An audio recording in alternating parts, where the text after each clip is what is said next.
দেখছেন একেবারে উপর থেকে দেখানোর চেষ্টা করছি, পুলিশ কিন্তু এই মুহূর্তে তাদেরকে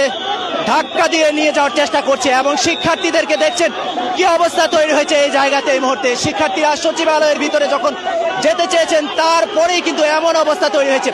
এবং দেখছেন উভয় পক্ষের মধ্যে কিন্তু ধাওয়া এবং ধাক্কাধাক্কি চলছে। স্বরাষ্ট্র উপদেষ্টার পদত্যাগের দাবিতে যে বিক্ষোভ মিছিলটি নিয়ে তারা শিক্ষা ভবনের মোড়ে এসেছে, তারপরে কিন্তু আসলে পুলিশি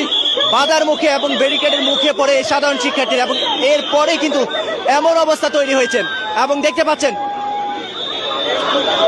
নারী শিক্ষার্থীরাও কিন্তু একেবারে ফ্রন্ট লাইনে রয়েছেন। জুলাই আগস্টে যারা আন্দোলন করেছেন তাদেরকেও আমরা দেখতে পাচ্ছি কয়েকজনকে, তারাও কিন্তু কর্মসূচিতে অংশ নিচ্ছে এবং দেখতে পাচ্ছেন একবারে নারী শিক্ষার্থীদেরকে যারা সামনে ছিল তাদেরকে ধাওয়া দিয়ে এবং ধাক্কা দিয়ে কিন্তু ফেলে দেওয়ার যে চেষ্টা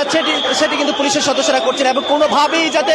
সচিবালয়ে অভিমুখে যেতে না পারেন, সচিবালয়ের দিকে যেন যেতে না পারেন সেই তৎপরতা কিন্তু পুলিশের মাধ্যমে আমরা লক্ষ্য করছি। ঢাবি সহ জাহাঙ্গীরনগর বিশ্ববিদ্যালয় সহ বিভিন্ন বিশ্ববিদ্যালয়ের শিক্ষার্থীরা যে কর্মসূচি পালন করে আসছেন স্বরাষ্ট্র উপদেষ্টার পদত্যাগের দাবিতে, সেই পদত্যাগের দাবিতে এই মুহূর্তে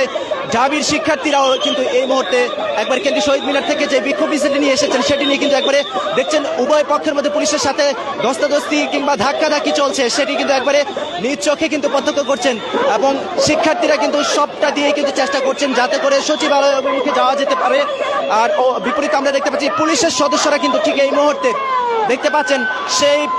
ভিতরে প্রবেশ ঠেকাতে তাদের